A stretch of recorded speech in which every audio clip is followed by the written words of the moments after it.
खुश हो जाइए, आपके लिए बहुत बड़ी रैली जो कि एयरफोर्स द्वारा हेल्ड करवाई जा रही है जोधपुर के अंदर राजस्थान के स्टूडेंट के लिए। राजस्थान के अंदर जोधपुर के अंदर एयरफोर्स की एयरमैन स्टाफ के लिए 28 और 27 अक्टूबर को जिसके फॉर्म भरे जाने वाले हैं उसकी महान रैली जो कि जोधपुर में करवाई जा रही है। तो दोस्तों मैं आपको आज बताता हूं उसके लिए आपको क्या डॉक्यूमेंट चाहिए, क्या क्या आपकी क्वालिफिकेशन होनी चाहिए, क्या आपकी डेट ऑफ बर्थ होनी चाहिए उसमें एलिजिबल होने के लिए, और क्या आपके पास डॉक्यूमेंट सारे होने चाहिए उस भर्ती में शामिल होने के लिए। तो ठीक है दोस्तों, देखते हैं कौन सी भर्ती है, किसके इसके लिए है और कौन कौन इसके अंदर एलिजिबल हो सकता है। तो ये आपके लिए बहुत बड़ी खुशखबरी है। तो जो भी एयरफोर्स की जो डिफेंस की तैयारी कर रहे हैं और स्पेशली एयरफोर्स की तैयारी कर रहे हैं उनके लिए ये बहुत ही बड़ी ग्रेट अपॉर्चुनिटी है, सरकार द्वारा एयरफोर्स की भर्ती कराई जा रही है। अब देखो 9 से 13 अक्टूबर 2020 को ग्रुप एक्स की भर्ती लगेगी। इनके जो फॉर्म हैं, आपको जो फॉर्म भरने हैं वो 27 और 28 तारीख को भरने हैं, 27 और 28 सितंबर। हाँ जी, याद रखना है आपको 27 और 28 तारीख को इसके फॉर्म भरे जाएंगे, 27 और 28 सितंबर को। और इसका जो एग्जाम लगेगा वो 9 से 13 अक्टूबर 2020 को होगा। ग्रुप एक्स के लिए पहले आपका फिजिकल टेस्ट होगा। अगर आप फिजिकल टेस्ट में पास हो जाते हो तो आपको रिटन टेस्ट देना पड़ेगा। उसके बाद में अडेप्टेबिलिटी टेस्ट फर्स्ट देना पड़ेगा, फिर अडेप्टेबिलिटी टेस्ट सेकंड आपको देना पड़ेगा। ऐसे ही एक शिफ्ट और होगी जिससे 15 से 19 अक्टूबर तक उसका एग्जाम चलेगा।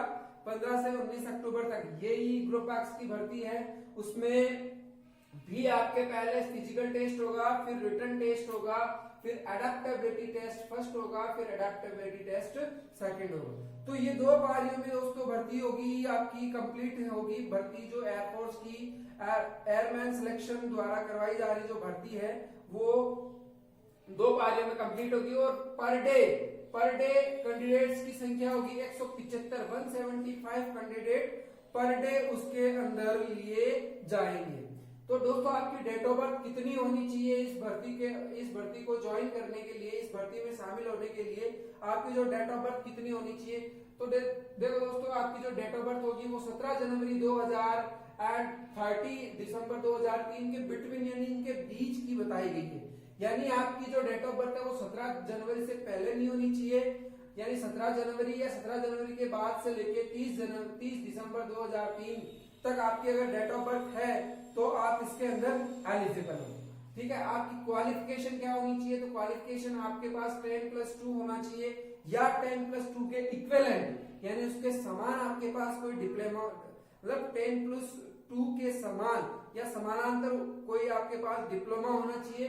उसके अंदर आपके मैथ, फिजिक्स और इंग्लिश सब्जेक्ट होना चाहिए और एग्रीगेट आपके 50% मार्क्स होने चाहिए इंग्लिश के अंदर। इंग्लिश के अंदर आपके एग्रीगेट 50% मार्क्स तो होने ही होने चाहिए। दोस्तों आपकी क्वालिफिकेशन एक तो ये हो गई 10+2 या इसके इक्विवेलेंट या 10+2 उसके इक्विवेलेंट आपके सब्जेक्ट होना चाहिए मैथ, फिजिक्स और इंग्लिश उसके अंदर कंपलसरी है। दूसरी बात मैं कहता हूं आपके 3 ईयर का डिप्लोमा होना चाहिए, या तो ये हो या ये हो, यानी कि आपके पास 3 साल का डिप्लोमा हो।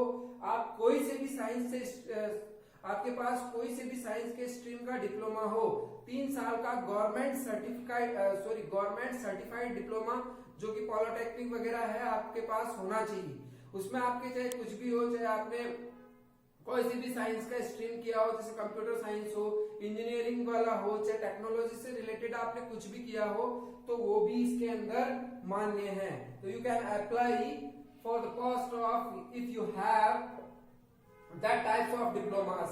ठीक है, तो आपके पास अगर ये डिप्लोमास है तो भी आप इसके अंदर आप एलिजिबल हो। तो अब देखो आपकी बारी आती है आपके डॉक्यूमेंट्स की। देखो दोस्तों बने रहिए, मैं आपको बताऊंगा कि आपको कहाँ जाके फॉर्म भरना है और कौन सी साइट पे आपको पूरी इससे विस्तृत जानकारी मिलेगी।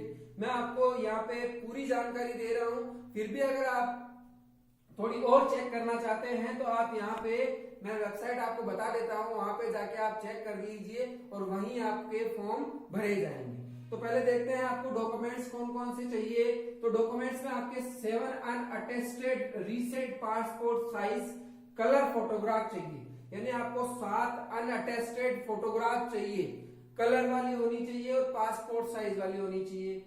लेकिन उसके अंदर होना क्या चाहिए, विद अ ब्लैक स्लेट, ऐसे ब्लैक स्लेट पकड़ के आपको अपनी छाती के सामने रखना है और ब्लैक स्लेट से स्टूडियो के अंदर फोटो खिंचवानी है। उस फोटो, जब आप फोटो खिंचवाते हो, उस फोटो की डेट और आपका नाम और उसका डेट, उस दिन की जिस दिन आप फोटो खिंचवाते हो आपको वहां पे डेट ऑफ बर्थ नहीं डालनी है, आपको डेट ऑफ फोटो टेकन, यानी जिस दिन आप फोटो लेते हो उस दिन की डेट होनी चाहिए उस स्लेट के ऊपर।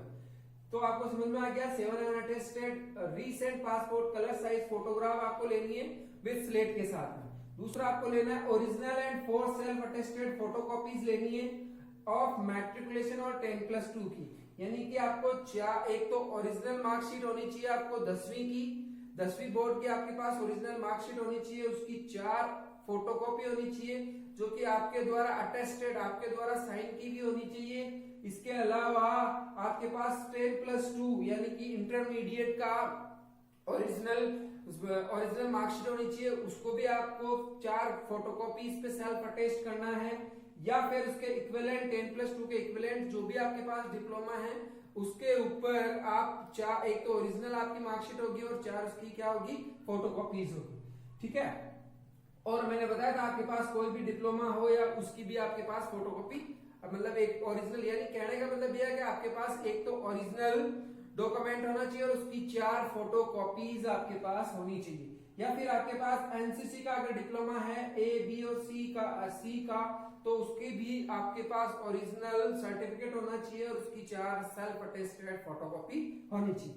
या फिर आपके पास गवर्नमेंट सर्टिफिकेट का कोई भी आपके मतलब फैमिली में अपने आपके पापा अगर कोई एयरफोर्स से रिलेटेड है या डिफेंस से आपके पापा रिलेटेड है तो आप के पापा का जो सर्टिफिकेट है उसकी मतलब उसका ओरिजिनल और उसकी फोटोकॉपी आपके पास होनी चाहिए।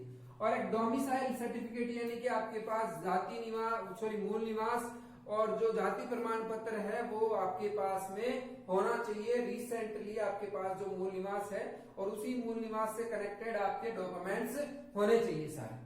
ठीक है दोस्तों, तो मैं अब आपको बता देता हूँ वो कौन सी साइट है जहां पे जाके आपको फॉर्म फिलअप करने हैं और आपको पूरी जानकारी, अगर ये जानकारी बहुत है आपको, देखो जब परीक्षा में जब आप जाओगे, एग्जाम देने जब आप जाओगे तो आप अपने साथ में आपकी HB पेंसिल, शॉर्पनर, रबर और एक ब्लू पेन आप जरूर लेके जाओगे। ब्लू या ब्लैक दोनों में से जो भी आप, मतलब ब्लू पेन को ज्यादा महत्वता दी गई है, यानी कि आपको HB पेंसिल, शॉर्पनर, रबर और सारे ये जो आइटम है आपको लेके जाने हैं पेन समेत। ठीक है। अब मैं आपको साइट बता देता हूं वो साइट कौन सी है जिसपे आपको जाके फॉर्म फिलअप करना है। तो दोस्तों वो साइट है airman selection.cadc, airman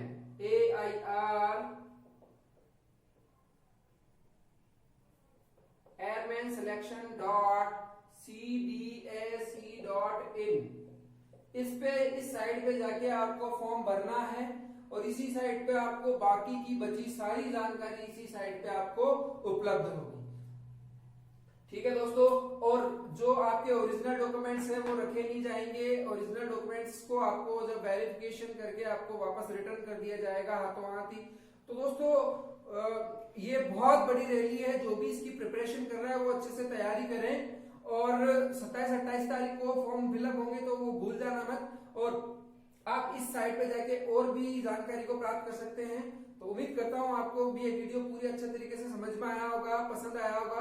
अगर आपको ये वीडियो पसंद आया तो प्लीज लाइक और कर दीजिए ताकि इस भर्ती से जुड़ी सारी जानकारी मैं आपको और भी उपलब्ध कराऊंगा। और प्लीज चैनल को सब्सक्राइब करें, अगर आप चैनल पे नए हो तो लाइक करें, शेयर करें और उन लोगों तक पहुंचाएं जो इनकी तैयारी कर रहे हैं और उनको अभी तक भी इस चीज का नॉलेज नहीं है। बहुत बहुत धन्यवाद आपका।